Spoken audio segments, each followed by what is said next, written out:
All right, I'm going to fill these 3 planters up about halfway full,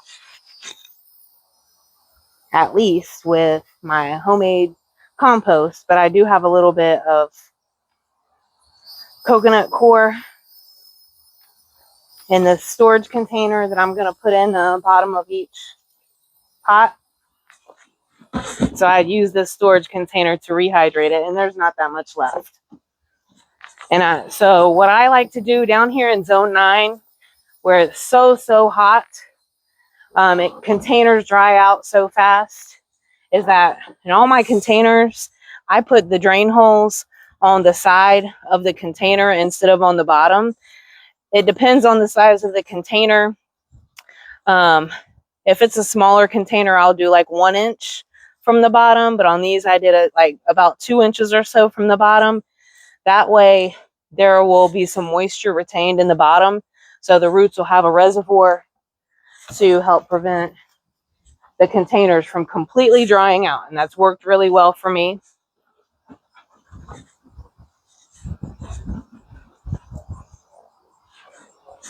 I'm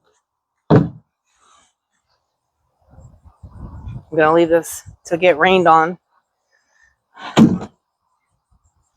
And then I have my shovel here. This is homemade compost.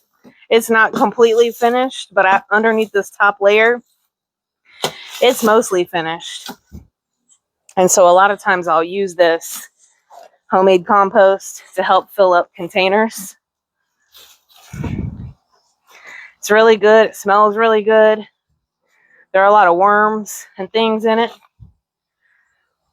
Plants love it. There's a lot of compost tea in this container that I haven't been able to drain because it's so heavy. But by emptying a lot of this compost out, or moving a lot of the compost out, then I think I'll be able to get some of that good compost tea. And if it's not completely broken down, it'll continue to break down in the pots. But it has a lot of good nutrition. I like to use it to help fill up containers because it saves a lot of money. And also because my compost isn't hot. So it doesn't get hot enough to kill weed seeds. So that's another reason why I put it toward the bottom. I used it in some of the layers when I grew some russet potatoes in a box this year. And the potatoes grew fine in it. I've used it to top off some window boxes. And I got some tomato plant volunteers out of it. I don't want to fill these completely full because then I won't be able to move them. So if you're one person, you got limited strength, keep that in mind when you're filling your containers. So I'll fill these halfway or so, and then I'll put them in my wheelbarrow and move them over to where I'm going to keep them. And then I'll fill them up the rest of the way. This compost tea smells good. It smells like manure. The plants love it. The dog is interested also.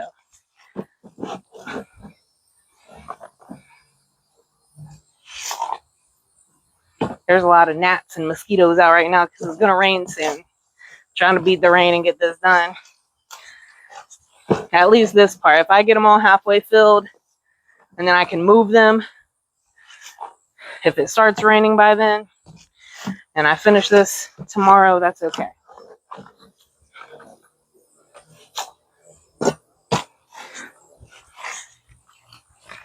Yeah, there's a lot of water in there. Like I said, I tried with all my might to drain this.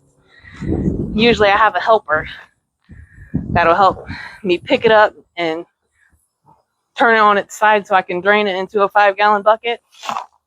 Oh gosh, that's a leaf. I get spooked easy.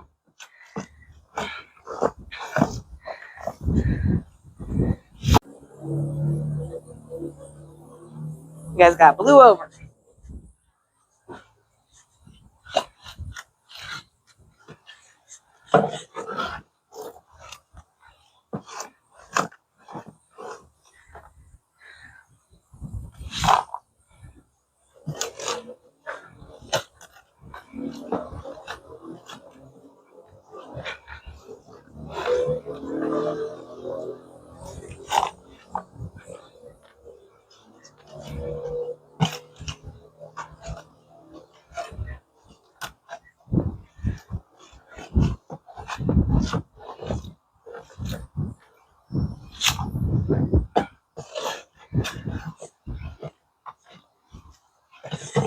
What I really want to do is get me a rain barrel spigot and put it on the side of this high enough to where I can fill a 5-gallon bucket. And that'll just help make it a little easier to drain it.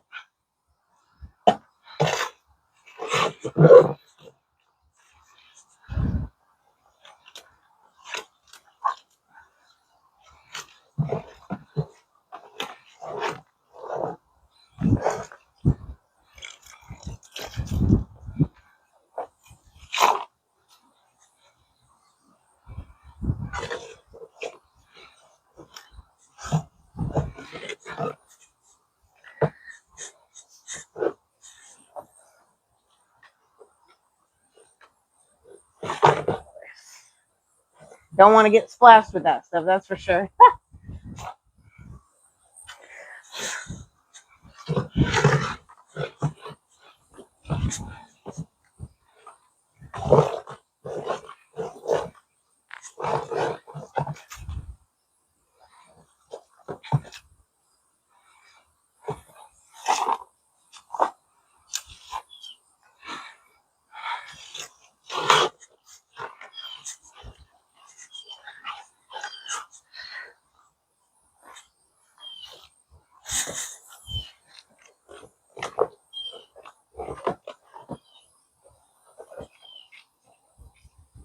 Trying to drain some of that off if I can.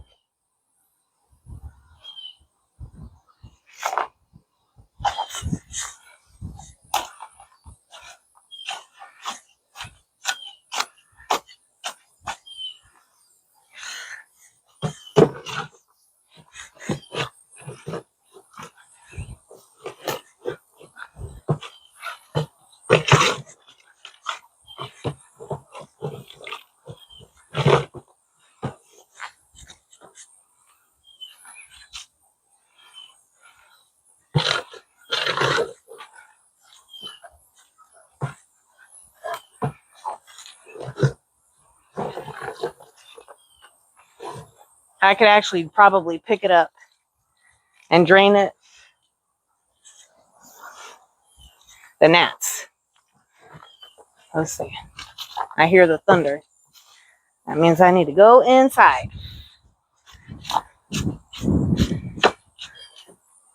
I'm gonna have to finish this in the morning with you guys, so I'll bring you back for that.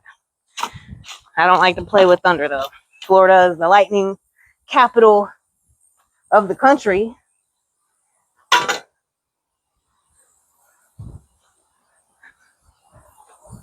So to be continued.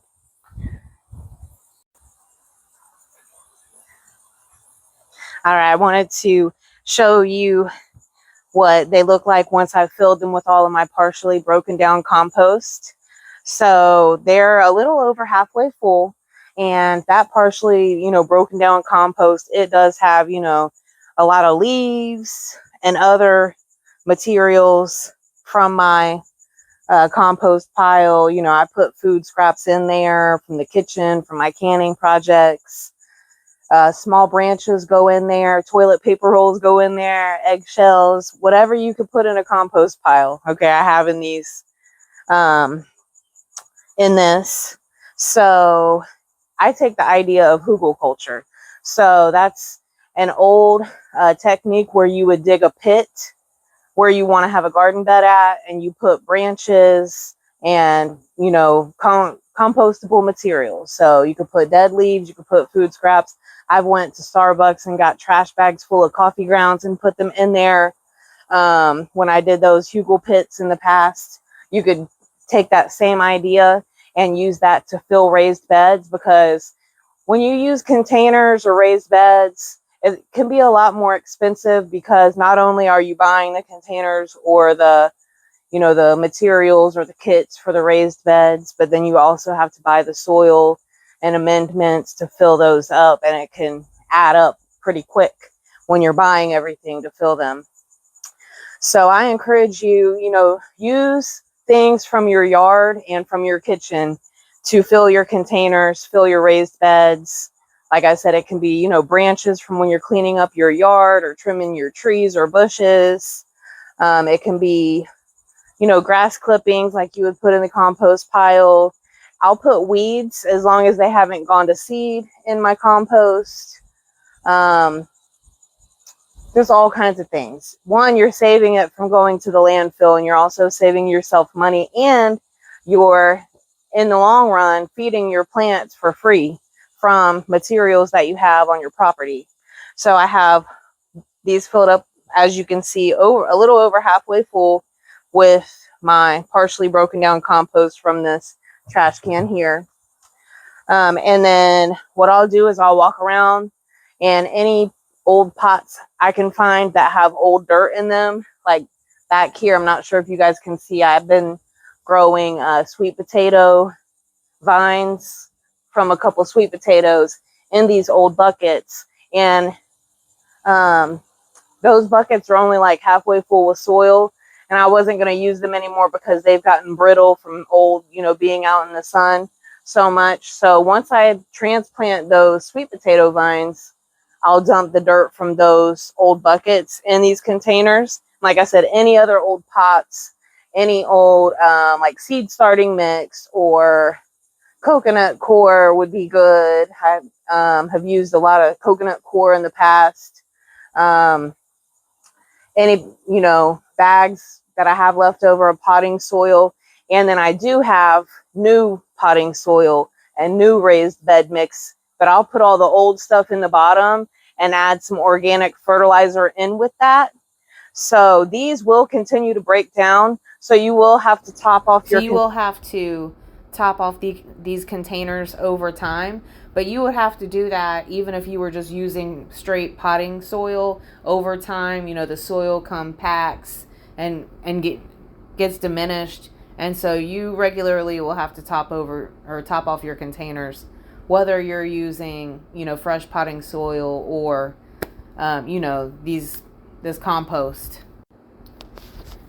All right, so my next steps will be to use my wheelbarrow to move these containers to where I'm going to have them permanently, because they're really heavy. I won't be able to carry them once they're completely full.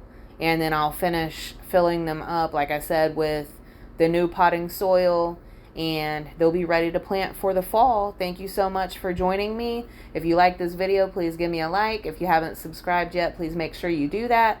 And I look forward to seeing you in the next video. Have a good day.